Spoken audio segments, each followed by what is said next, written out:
নমস্কার, এসএসসি 2025 অর্থাৎ staff selection কমিশনের ফর্ম ফিল আপ করতে গিয়ে আপনি কি আটকে গেছেন?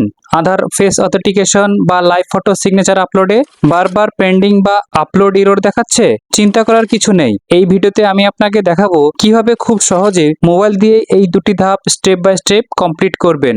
ভিডিওটি যদি প্রথমবার দেখছেন তাহলে স্বাগতম আপনাকে SKH টিউটোরিয়াল চ্যানেলে নতুন হলে অবশ্যই সাবস্ক্রাইব করুন এই ধরনের ভিডিও আরও পেতে। ভিডিওটি সম্পূর্ণ দেখুন আর এসএসসি ফর্ম ফিল আপের জটিলতা দূর করুন। চলুন তাহলে শুরু করি। প্রথমেই মোবাইলে গুগল প্লে স্টোরে চলে আসবেন। এখানে এসে এসএসসি লিখে সার্চ দেবেন। তারপরে এই যে মাই এসএসসি, এটি ইনস্টল করতে হবে। এই যে মাই এসএসসি লেখা আছে, এটি ইনস্টল করে নিতে হবে। ওকে, চলুন ইনস্টল করে নিচ্ছি। এখন এসএসসি স্টাফ সিলেকশন কমিশনের প্রতিটা ফর্মেই, সেটি এমটিএস হতে পারে, সিএইচএসএল হতে পারে, প্রতিটা ফর্মেই কিন্তু আধার ফেস অথেন্টিকেশন এবং লাইভ ফটো সিগনেচার আপলোড করতে হবে বারবার। যতবারই ফর্ম ফিল আপ করবেন প্রতিটা ফর্মে আলাদা আলাদা করে করতে হবে। যে একবার করবেন অন্য ফর্মগুলো হয়ে যাবে তা কিন্তু নয়। এই যে সিকিউরিটি টেস্ট হয়ে গেল। এরপরে লগ ইন রেজিস্টার, এখানে ক্লিক করবেন। এরপরে ইউজার নেমটি এখানে লিখবেন, তারপর পাসওয়ার্ড, তারপর এই ক্যাপচারটি এখানে নিচে এখানে দেখে দেখে লিখবেন, তারপর নিচে লগ ইন করবেন। ঠিক আছে, ওকে, চলুন লগ ইন করছি। এরপরে আপনার টোটাল ডিটেলসটা এখানে দেখাবে। আপনাকে সেভ অ্যান্ড নেক্সট করে সামনের দিকে এগিয়ে যেতে হবে। ঠিক আছে, প্রতিটা পেজ সেভ অ্যান্ড নেক্সট করে সামনের দিকে এগিয়ে যেতে হবে। প্রতিটা পেজ দেখে নেবেন সবকিছু, তারপরে সেভ অ্যান্ড নেক্সট করে সামনের দিকে এগিয়ে যাবেন।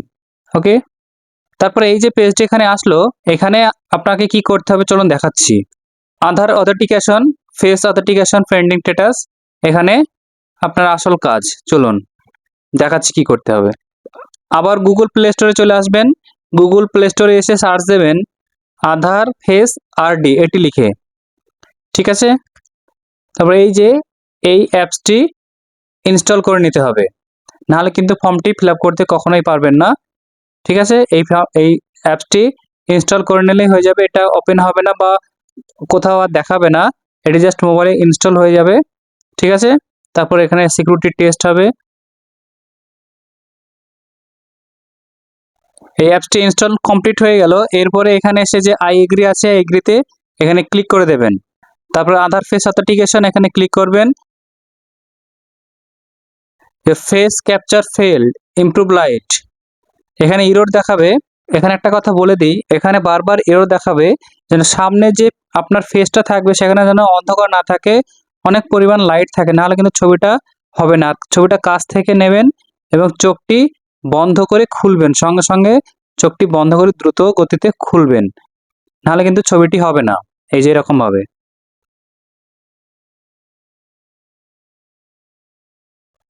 Face ID verification success. ঠিক আছে, সাকসেস হয়ে গেল। এরপরে capture live photo, upload your signature, এই দুটি ঘর আমাদের কমপ্লিট করতে হবে। এবার আমরা লাইভ ছবি তুলবো আর সিগনেচারটা আপলোড করব। চলুন লাইভ ছবিটা তুলে নিচ্ছি। এরকম অনেক কাছ থেকে লাইভ ফটোটি সেমভাবে তুলবেন। Photo upload success. এরপর সিগনেচারটি আপলোড করে নিতে হবে। ঠিক আছে, তারপর সেভ অ্যান্ড নেক্সট করে সামনের দিকে এগিয়ে যাবেন। সব কিছু ঠিক থাকলে নিচে এসে আই এগ্রিতে ক্লিক করে ক্যাপচারটি এখানে লিখে দেবেন দেখে দেখে। উপরে যে ক্যাপচারটি আছে, ক্যাপচারটি এখানে দেখে দেখে লিখে দেবেন। ঠিক আছে, তারপরে সাবমিটে ক্লিক করে দেবেন। ওকে, ফর্ম রিসিভড সাকসেসফুলি, সম্পূর্ণভাবে ফর্মটি আবেদন করা কমপ্লিট হয়ে গেছে। এইভাবে আপনি ঘরে বসে মোবাইল দিয়ে খুব সহজেই সমস্ত ফর্মগুলি ফিল আপ করতে পারবেন। তো বন্ধুরা, ভিডিওটি কেমন লাগলো অবশ্যই কমেন্টে জানাবেন। ভালো লাগলে লাইক করবেন, শেয়ার করবেন এবং আপনার কোনো প্রশ্ন থাকলে সেটি অবশ্যই কমেন্টে জানাবেন। ততক্ষণ ভালো থাকবেন, সুস্থ থাকবেন। নতুন কোনো ভিডিও নিয়ে আবার দেখা হচ্ছে।